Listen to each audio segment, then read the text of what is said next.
ಸ್ನೇಹಿತರೆ ನಮಸ್ಕಾರ. ನಾನು ಶ್ರೀಪತಿ ಹೆಗಡೆ ಹಕ್ಲಾಡಿ. ನನ್ನೆಲ್ಲ ಮೀಡಿಯಾ ಫೋಕಸ್ ವೀಕ್ಷಕ ಮಿತ್ರರಿಗೆ ಸ್ವಾಗತ.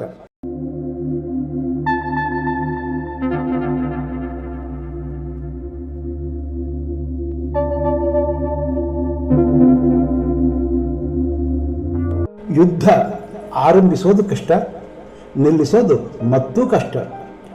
ರಣರೋಚಕ ಶಬ್ದ ಹುಟ್ಟಿಗೆ ಯುದ್ಧವೇ ಮೂಲ. ಕ್ರೀಡೆಯೋ ಮತ್ತೇನೋ ರಣರೋಚಕ ಕಾದಾಟದಲ್ಲಿ ಗೆಲ್ಲುವುದು ನಮ್ಮದಾಯ್ತು ಅನ್ನಲ್ವಾ? ಯುದ್ಧ ಅಂದರೆ ಅದು ವಿನಾಶ.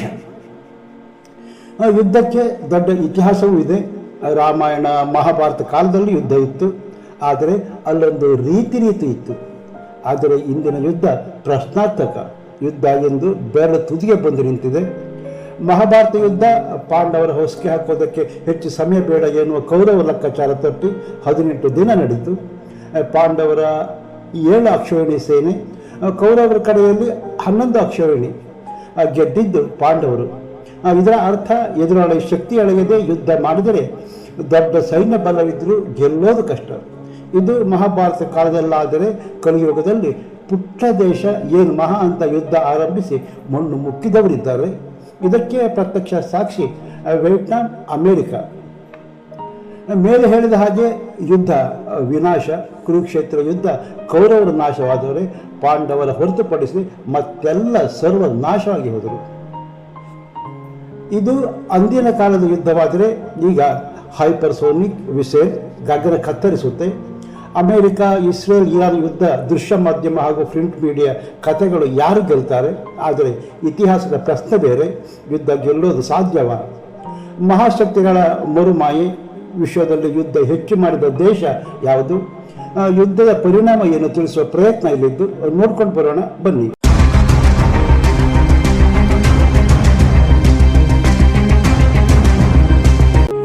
ಅಮೆರಿಕ ಅತಿ ಹೆಚ್ಚು ಯುದ್ಧ ಮಾಡಿದ ದೇಶ. ಯಾವತ್ತು ಅಮೆರಿಕದ ವಿಶ್ವದ ಒಳಿತಿಗಾಗಿ ಯುದ್ಧ ಮಾಡಿತಾ ಅಂದರೆ ಖಂಡಿತ ಇಲ್ಲ. ಸ್ವಾಹಿತಾಸಕ್ತಿ, ಅಲ್ಲಿನ ಸಂಪತ್ತಿನ ಮೇಲೆ ಆಸೆ, ದೊಡ್ಡನೆಂಬ ಅಹಂ. ಅಮೆರಿಕ ಯುದ್ಧ ಮಾಡುತ್ತಲೇ ಬಂತು. ಇದಕ್ಕೆ ಸಾಕ್ಷಿ ವಿಶ್ವಯುದ್ಧ. ಅಮೆರಿಕ ಯುದ್ಧದಲ್ಲಿ ನೇರ ಪಾಲ್ಗೊಳ್ಳದೆ ಆಯುಧ ಸಪ್ಲೈ ಮಾಡಿ ತನ್ನ ಖಜಾನೆ ಭರ್ತಿ ಮಾಡಿಕೊಳ್ಳುವುದರಲ್ಲೇ ಕ್ರಿಯಾಶೀಲತೆ ಸೀಮಿತ. ಆದರೆ ಎರಡನೇ ಮಹಾಯುದ್ಧ ಅಮೆರಿಕ ಕೊನೆ ಹಂತದಲ್ಲಿ ಯುದ್ಧಕ್ಕೆ ಇಳಿಬೇಕಾಯಿತು. ಜಪಾನ್ ಅಟ್ಯಾಕ್ ಮಾಡ್ತಾ ನೋಡಿ ಅಮೆರಿಕ ಪರಮಾಣು ಬಾಂಬ್ ಜಪಾನ್ ಮೇಲೆ ಸುರಿಯಿತು. ಜಪಾನ್ ಶರಣಾದರೆ ವಿಶ್ವಯುದ್ಧ 2ರಲ್ಲಿ 7ರಿಂದ 8 ಕೋಟಿ ಜನರ ಮಾರಣ ಹೋಮ ನಡೆದು ಹೋಯಿತು.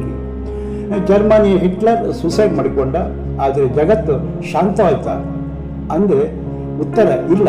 ಇವತ್ತಿಗೂ ಜಪಾನ್ ಅಣುವಸ್ತ್ರದ ಪರಿಣಾಮ ಎದುರಿಸುತ್ತೆ. ವಿಶ್ವದಲ್ಲಿ ಅತಿ ಹೆಚ್ಚು ಯುದ್ಧ ಮಾಡಿದ ದೇಶ ಅಮೆರಿಕ. ಆದರೂ ಎಲ್ಲ ಯುದ್ಧ ಅಮೆರಿಕ ಗೆಲ್ತಾ ಅಂದರೆ ಉತ್ತರ ಸಿಂಪಲ್, ಇಲ್ಲ. ಅಮೆರಿಕ ವಿಶ್ವದ ಅತ್ಯಾಧುನಿಕ ಸೇನಾ ಬಲ ಹೊಂದಿದೆ. ಆದರೂ ಪುಟ್ಟ ವಿಯೆಟ್ನಾಂ ವಿರುದ್ಧ ಮಂಡಿ ಉಳಿತು. ಹೋರಾಟ 1-2 ವರ್ಷ ಅಲ್ಲ ರೀ, 20 ವರ್ಷ ಸುದೀರ್ಘ ಕಾಲ ನಡೀತು. ಆದರೂ ಪುಟ್ಟ ವಿಯೆಟ್ನಾಂ ಗೆಲ್ಲೋಕೆ ಅಮೆರಿಕಕ್ಕೆ ಆಗಲೇ ಇಲ್ಲ. ವಿಯೆಟ್ನಾಂ ಯುದ್ಧದ ಹಿನ್ನೆಲೆಯಲ್ಲಿ ಅಮೆರಿಕ ತನ್ನದೇ ಜನರ ವಿರೋಧ ಕದಿರಿಸಬೇಕಾಯಿತು. ಯುದ್ಧ ನಮ್ದಲ್ಲ, ನಮ್ಮ ಸೈನಿಕರು ಯಾಕೆ ಬಲಿ ಕೊಡಬೇಕು ಅಂತ ಅಮೆರಿಕನ್ನರು ಪ್ರಶ್ನಿಸಿದರು. ಅಮೆರಿಕ ಯುದ್ಧದಿಂದ ಹಿಂದೆ ಸರಿಬೇಕಾಯಿತು. ಇಲ್ಲಿ ಪಾಠ ಏನು ಅಂದರೆ ಸೈನಿಕ ಶಕ್ತಿ ಸಾಕಾಗುವಲ್ಲ, ಜನರ ಬೆಂಬಲವೂ ಬೇಕಾಗುತ್ತೆ.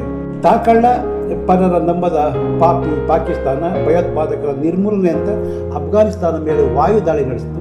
ಆದರೆ ಅಫ್ಘಾನಿಯರು ಪಾಕಿಗೆ ಮುಟ್ಟಿ ನೋಡಿಕೊಳ್ಳುವಂತೆ ತಿರುಗೇಟು ಕೊಡ್ತಿದ್ದಾರೆ.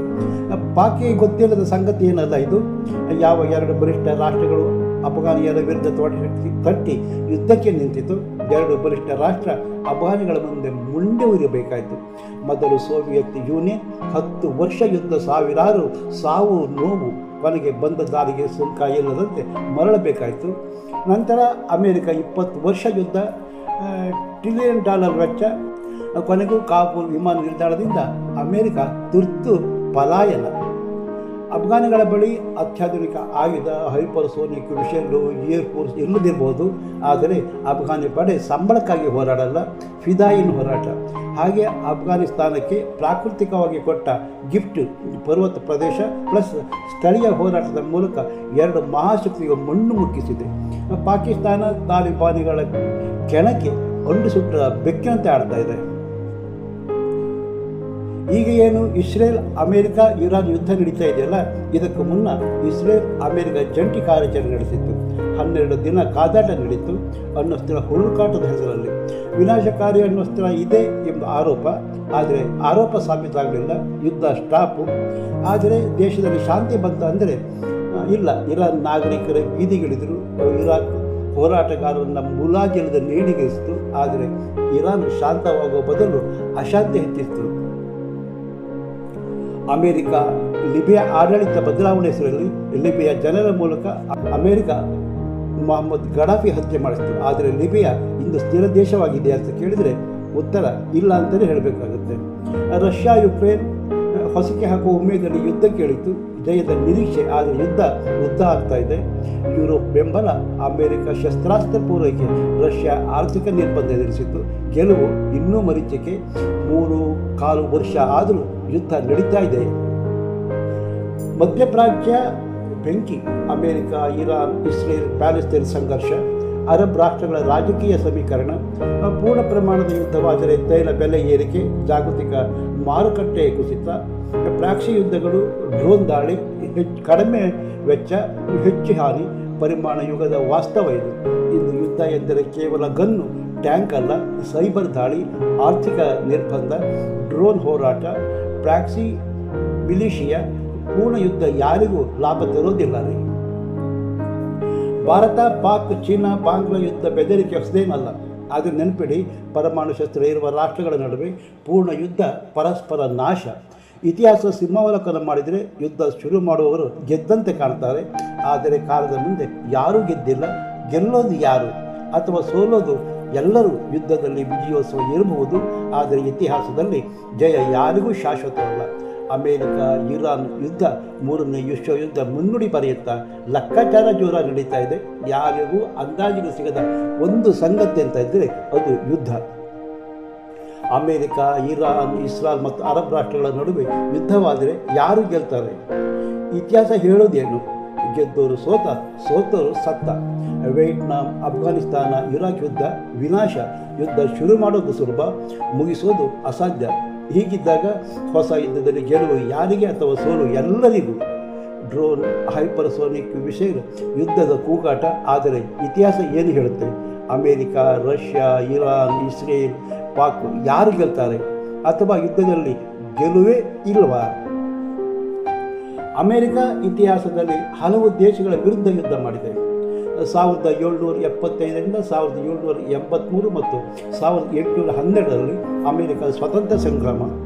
1846ರಿಂದ 1848 ಅಮೆರಿಕ ಮೆಕ್ಸಿಕೋ ಯುದ್ಧ. 1898 ಅಮೆರಿಕ ಸ್ಪೇನ್ ಯುದ್ಧ. 1941 1945 ಜರ್ಮನಿ, ಇಟಲಿ ಮತ್ತು ಜಪಾನ್ ಎರಡನೇ ಮಹಾಯುದ್ಧ.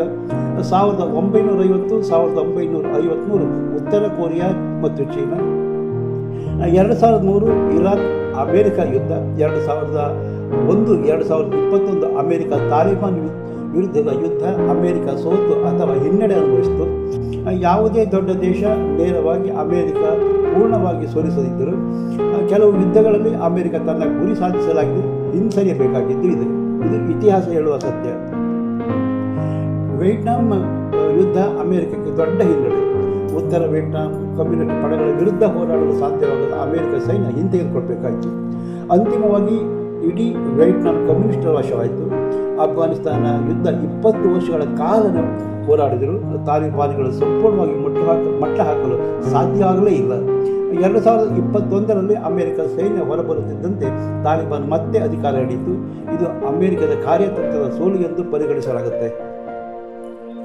ಅಮೆರಿಕಕ್ಕೆ ಯುದ್ಧ ಮಾಡಲು ಯಾವುದೇ ನಿರ್ದಿಷ್ಟ ವಿಷಯನೇ ಬೇಕಾಗಿಲ್ಲ ರೀ. ಕಾಲಕ್ಕೆ ತಕ್ಕಂತೆ ಅದರ ಉದ್ದೇಶವೂ ಬದಲಾಗ್ತದೆ.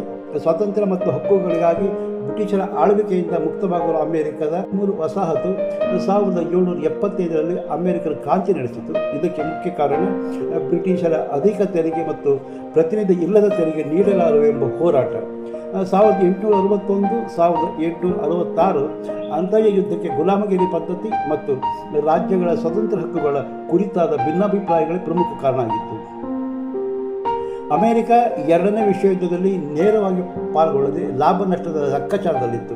ಆದರೆ ಜಪಾನ್ ಅಮೆರಿಕದ ಪರ್ಲ್ ಹಾರ್ಬರ್ ಮೇಲೆ 1941ರಲ್ಲಿ ನಡೆಸಿದ ದಿಢೀರ್ ದಾಳಿ ನಂತರ ಅಮೆರಿಕ ನೇರವಾಗಿ ಯುದ್ಧಕ್ಕೆ ಇಳಿಬೇಕಾಯಿತು. ಮೊದಲನೇ ಮಹಾಯುದ್ಧ ಜರ್ಮನಿಯ ಜಲಾಂತರ್ಗಾಮಿ ನೌಕೆಗಳ ದಾಳಿ ಮತ್ತು ಜರ್ಮನಿಯು ಮೆಕ್ಸಿಕೋದೊಂದಿಗೆ ಮಾಡಿಕೊಳ್ಳಲು ಪ್ರಯತ್ನಿಸಿದ ರಹಸ್ಯ ಒಪ್ಪಂದ ಅಮೆರಿಕವನ್ನು ಕೆರಳಿಸುತ್ತೆ. ಶೀತಲ ಸಮರದ ಸಮಯದಲ್ಲಿ ರಷ್ಯಾ ಮತ್ತು ಚೀನಾದ ಕಮ್ಯುನಿಸ್ಟ್ ಸಿದ್ಧಾಂತ ಹರಡುವುದು ತಡೆಯಲು ಅಮೆರಿಕ ವಿಯೆಟ್ನಾಂ ಮತ್ತು ಕೊರಿಯಾ ಯುದ್ಧಗಳಲ್ಲಿ ಭಾಗವಹಿಸಿತ್ತು. 2001 ಸೆಪ್ಟೆಂಬರ್ 11ರಂದು ಅಮೆರಿಕದ ಮೇಲೆ ನಡೆದ ಉಗ್ರ ದಾಳಿ ನಂತರ ಅಲ್ ಖೈದಾ ಮತ್ತು ತಾಲಿಬಾನ್ ಒಟ್ಟು ಹಾಕಲು ಪಾಕಿಸ್ತಾನದಲ್ಲಿ ಯುದ್ಧ ಆರಂಭಿಸಿತು ಅಮೆರಿಕ.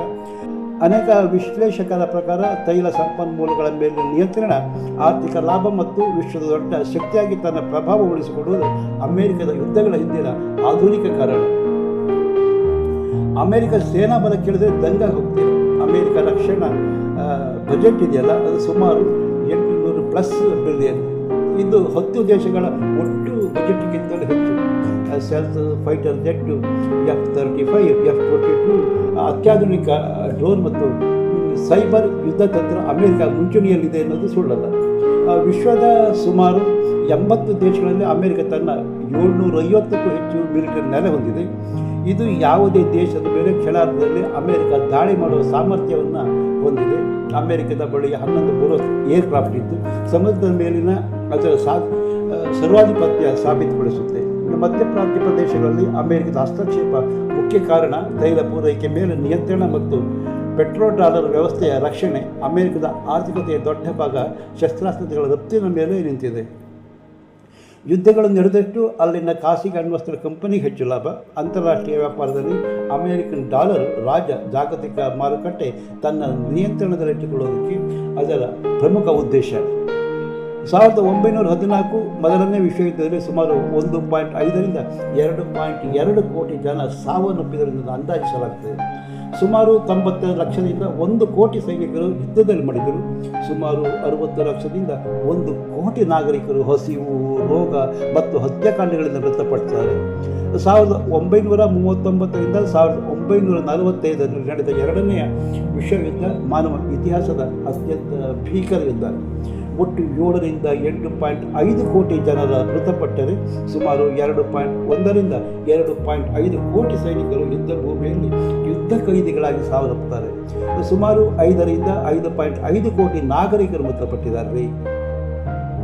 ಇದರಲ್ಲಿ ನರಭೇದ, ಬಾಂಬ್ ದಾಳಿ ಮತ್ತು ಕ್ಷಾಮಗಳಿಂದ ಕೂಡಿದ ಸಾವು ಸೇರಿದೆ. ಎರಡನೇ ವಿಶ್ವಯುದ್ಧದಲ್ಲಿ ಸೈನಿಕರಿಗಿಂತ ನಾಗರಿಕರೇ ಹೆಚ್ಚಿನ ಸಂಖ್ಯೆಯಲ್ಲಿ ಬಲಿಯಾದರು ಎಂಬುದು ಗಮನಾರ್ಹ ಸಂಗತಿ ಕಂಡ್ರಿ. ಒಂದು ಕಾಲದಲ್ಲಿ ಅಮೆರಿಕ ಇರಾನ್ ಬಾಯಿಯಾಗಿದ್ದು ಹೇಳ್ರಿ. 1941ರಿಂದ 1979ರವರೆಗೆ ಇರಾನ್ ಆಡಳಿತ ಚುಕ್ಕಾಣಿ ಹಿಡಿದಿದ್ದ ಮೊಹಮ್ಮದ್ ರಿಯಾಫ್ ಕಾಲದಲ್ಲಿ ಇರಾನ್ ಮತ್ತು ಅಮೆರಿಕ ನಡುವೆ ಗಾಢ ಸ್ನೇಹ. ಇತಿಹಾಸ ಗೊತ್ತಿಲ್ಲದ ಕಾಂಗ್ರೆಸ್ ನಾಯಕಿ ಇಟಲಿ ಮೇಡಮ್ ಕೊಮೆನಿ ಹತ್ಯೆಗೆ ಖಂಡಿಸಲಿಲ್ಲ ಅಂತ ಸ್ಟೋರಿ ಬರೀತಾರೆ. ಇದರ ಹಿಂದೆ ಓಲೈಕೆ ರಾಜಕೀಯ, ಕೇರಳ ಚುನಾವಣೆ, ಮತ ಬ್ಯಾಂಕ್ ರಾಜಕಾರಣ ನೆರಳು ಕಾಣದಂತೂ ಸುಳ್ಳಲ್ಲ.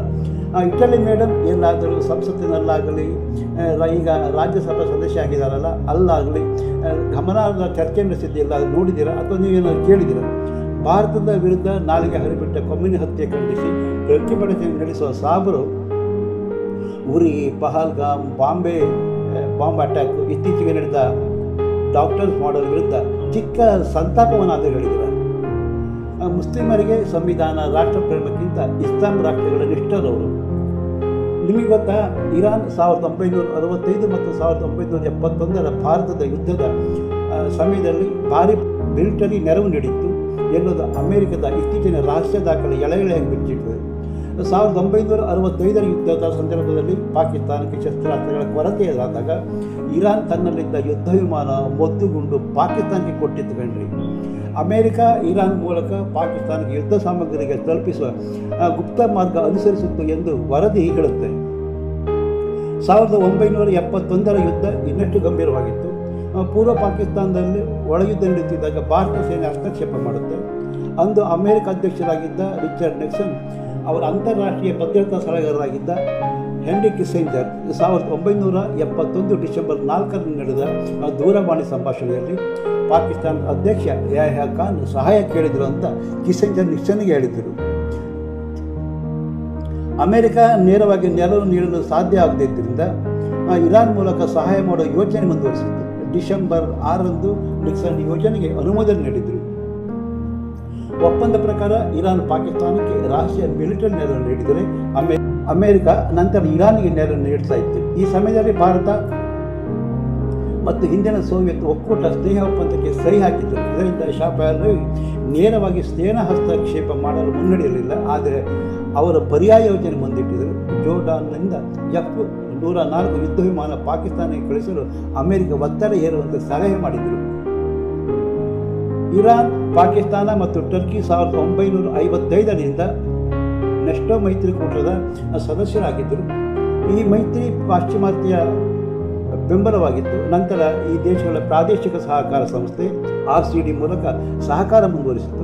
ಈ ಹಿನ್ನೆಲೆಯಲ್ಲಿ ಪಾಕಿಸ್ತಾನಕ್ಕೆ ಇರಾನ್ ನೀಡಿದ ನೆರವು ಆ ಕಾಲದ ರಾಜಕೀಯದ ಭಾಗವಾಗಿತ್ತು. ಆದರೆ 1979ರಲ್ಲಿ ಇರಾನ್ನಲ್ಲಿ ಇಸ್ಲಾಮಿಕ್ ಕ್ರಾಂತಿ ಸಂಭವಿಸಿತು. ಶಾ ಪಹಲವಿ ಅಧಿಕಾರ ಕಳೆದುಕೊಂಡರು. ನಂತರ ಖೊಮೇನಿ ಸರ್ವಾಧಿಕಾರ. ಖೊಮೇನಿ ಕಾಶ್ಮೀರ 370 ರದ್ದು ಭಾರತದಲ್ಲಿ ಮುಸ್ಲಿಂ ನೆಮ್ಮದಿಯಾಗಿಲ್ಲ ಹೇಳುವಂಥ ತರಹೇವರಿ ಹೇಳಿಕೆಯನ್ನು ಖೊಮೇನಿ ಕೊಡ್ತಾ ಇದ್ದರು. ಇವರ ಹತ್ಯೆಗೆ ಭಾರತ ಯಾಕೆ ಸಂತಾಪ ಸೂಚಿಸಬೇಕು? ಖೊಮೇನಿಗೆ ಸಂತಾಪ ಹೇಳಿ ಭಾರತ ಅರಬ್ ಕಂಟ್ರಿಗಳ ವಿರೋಧ ಕಟ್ಟಿಕೊಳ್ಬೇಕಿತ್ತ. ಭಾರತದ ನೆರವಿಗೆ ಸದಾಸಿದ್ಧ ಇರುವ ಇಸ್ರೇಲ್ ದೋಸ್ತಿ ಕಳ್ಕೊಬೇಕಿತ್ತ. ಈಗ ಹೇಳಿಬಿಟ್ಟಲ್ಲಿ ಮೇಡಮ್, ಖೊಮೇನಿ ಹತ್ಯೆ ಖಂಡಿಸಿ ಭಾರತ ಖಂಡಿಸಲಿಲ್ಲ ಎನ್ನುವುದಕ್ಕೆ ಅರ್ಥ ಇದೆಯಾ? ನಿಮ್ಮ ಅಭಿಪ್ರಾಯ ಕಾಮೆಂಟ್ ಮಾಡಿ. ವಿಡಿಯೋ ಇಷ್ಟವಾದರೆ ಮೀಡಿಯಾ ಫೋಕಸ್ ಚಾನಲ್ ಸಬ್ಸ್ಕ್ರೈಬ್ ಮಾಡಿ, ಲೈಕ್ ಹಾಗೂ ಶೇರ್ ಮಾಡೋದು ಮರಿಬೇಡಿ. ಮತ್ತೊಂದು ಹೊಸ ವಿಷಯದೊಂದಿಗೆ ನಿಮ್ಮ ಮುಂದೆ ಬರ್ತೇನೆ. ಅಲ್ಲಿಯ ತನಕ ನಮಸ್ಕಾರ. ಜೈ ಕರ್ನಾಟಕ, ಜೈ ಹಿಂದ್.